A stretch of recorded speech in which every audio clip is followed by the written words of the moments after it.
اندلاع أكبر حريق غبوي نواحي مدينة أكادير، والسلطات تسارع الزمن لإخماده وسط تخوف الساكنة أن تصلها الحرائق.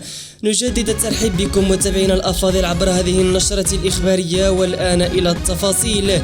حيث ذكرت مصادر جيدة الاطلاع أن مصالح المياه والغابات والسلطات المحلية والدرك الملكي بمنطقة أرغانا إقليم تارودانت طالبت بتدخل طائرات كاندير للمشاركة في الجهود المبذولة لإخماد الحريق الذي شب منذ أيام بمنطقة إطوارا بجبال تارودانت، وأتى على مساحة شاسعة من الغطاء النباتي بالمنطقة.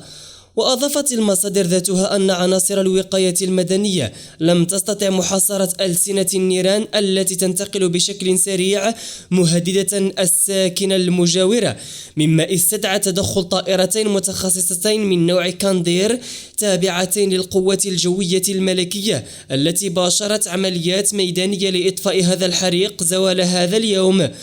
وعزت مصادرنا تأخر محاولات إخماد الحريق إلى جملة من الصعوبات التي تواجه عناصر الوقاية المدنية وباقي السلطات، ويتعلق الأمر بارتفاع درجة الحرارة وسرعة الرياح وصعوبة التضاريس، وكذا التواجد الكثيف للأعشاب القابلة للاشتعال.